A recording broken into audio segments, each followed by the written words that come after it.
So today we'll begin with um, a new module in the film studies paper which looks at the history of Indian cinema. So before we go into the particulars, I thought it was important to give you a framework of how this history is timelined. So here we'll take a look at some of the major names in Indian cinema and some of the major factors that came into play in deciding the fate of Indian cinema. So, when anyone starts discussing the history of Indian cinema or Hindi cinema, you have no option but to begin with the name Dada Saheb Phalke, originally Dundiraj Govind Phalke.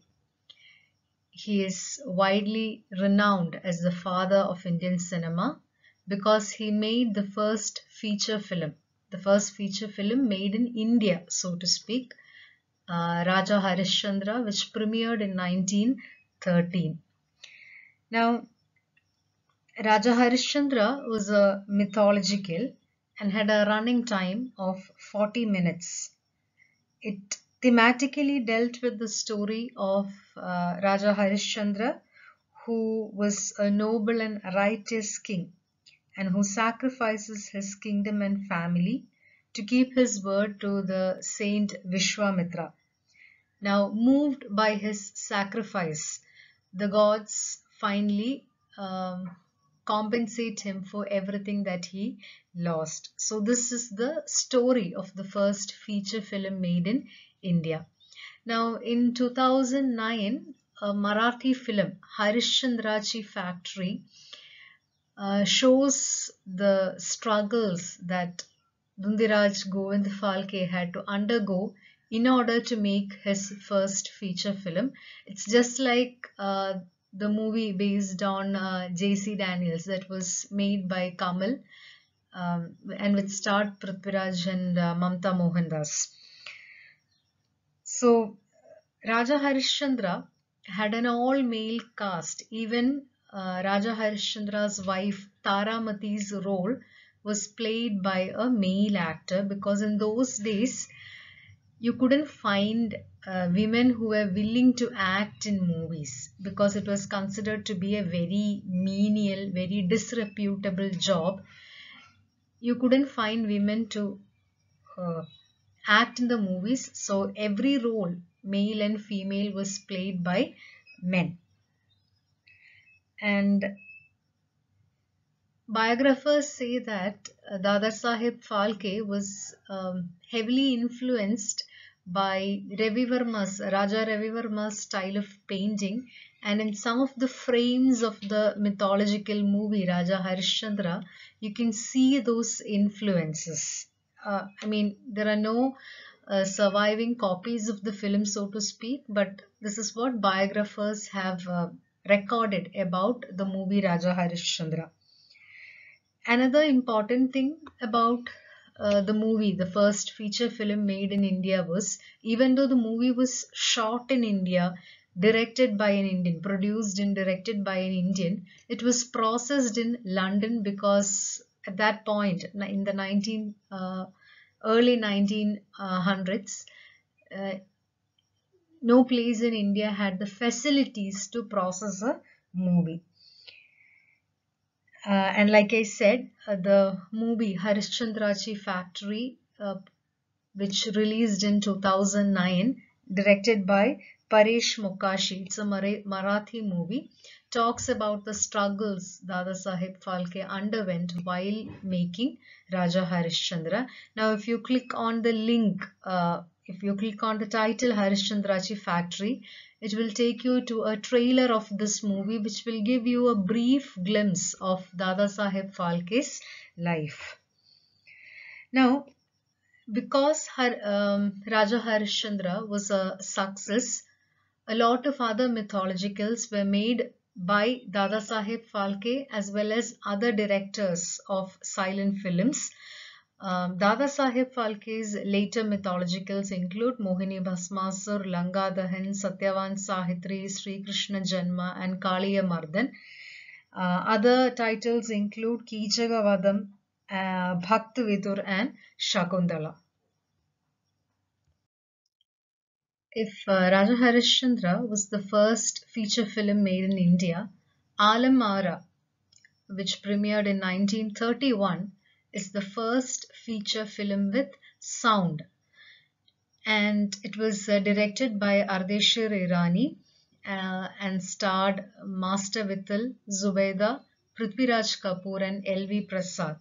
Now, Alam Ara, the title means the ornament of the world, and it was a love story. It was not a mythological, but it was a love story in a period setting.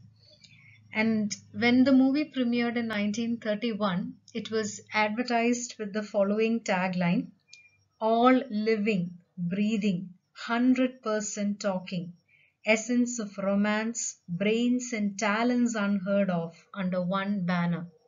The movie had 7 songs, and because playback singing was not yet a practice in Indian movies, the songs had to be recorded live with very minimal musical accompaniment. According to one of the history textbooks, there was just a tabla and a sitar uh, which was used as background music while the song was being recorded live. In fact, if you click on the link first song, you'll get to hear a remake.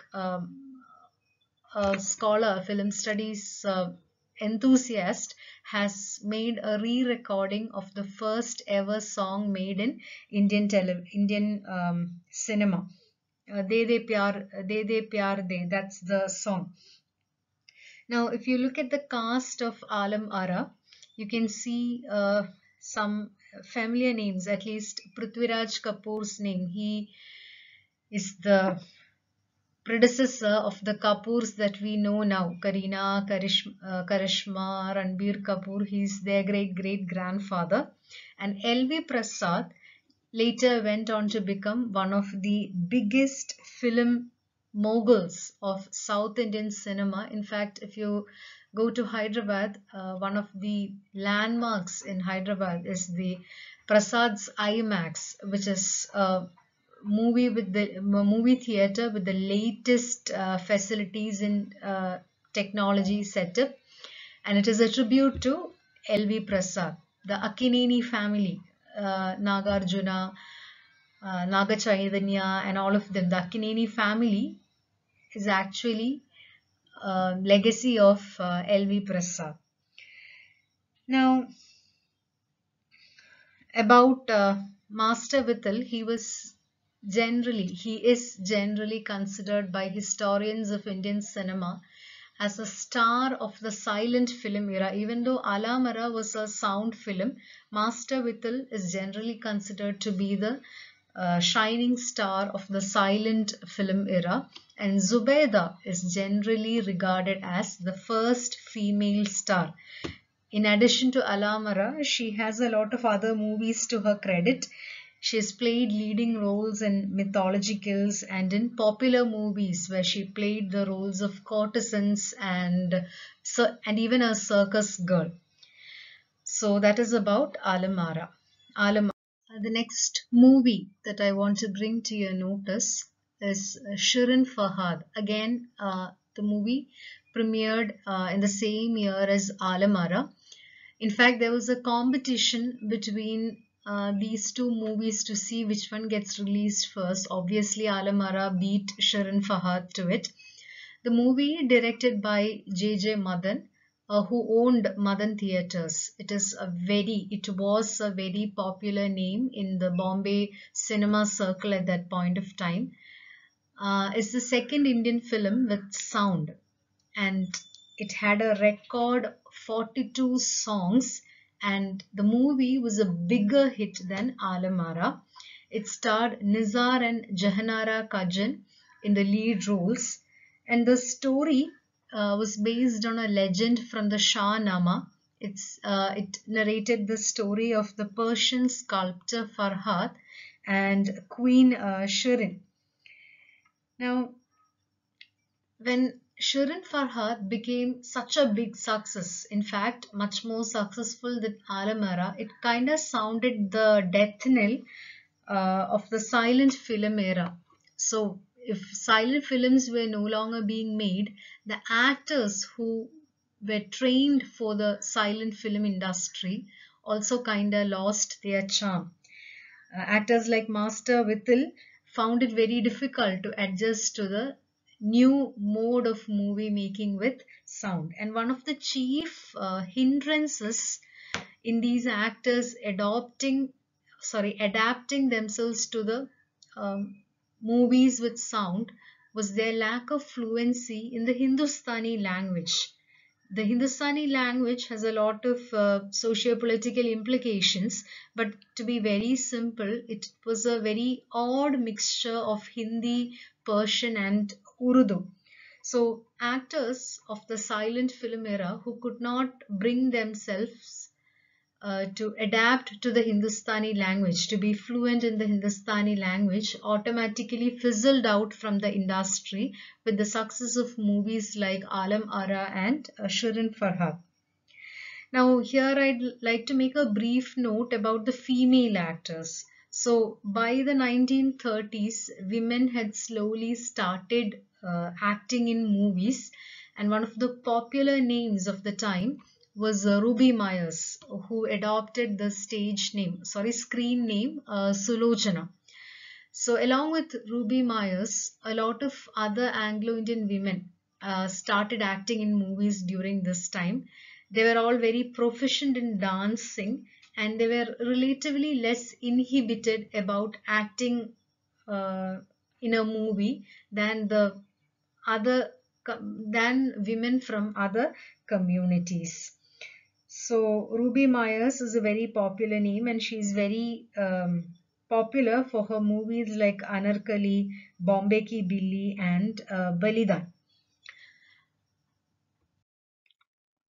So here you have some of the popular stars of yesteryear Hindi cinema. So the first photo you have there is that of Kajan Bai. Kajan Bai, who acted in Shirin Farhad, Jahanara Kajan, or as she was popularly called, Kajan Bai, who came from the Lucknowi courtesan tradition. And the second photo is that of Master Vithil and Zubaida. It is a still from the movie Alamara. And the third photo is that of Ruby Myers, the name that we discussed in the previous slide. Ruby Myers, known by her screen name Sulochana. Another popular movie from the 1930s is Pramtesh Barua, P.C. Barua's Devdas. Now, it is the same story as the modern day Devdas. In fact, there were three versions of Devdas. There were three movie versions of Devdas, and all these three movies were inspired by a Bengali novel, a novella in fact, Sharat Chandra Chattopadhyay's novella by the same name, and P.C. Barua's version was the first movie version. It starred K.L. Segal, Jamuna Barua and T.R. Rajkumari. So obviously K.L. Segal played the part that Shah Rukh Khan played in the modern movie. Jamuna Barua played the role of Paro, which was later done by Aishwarya Roy.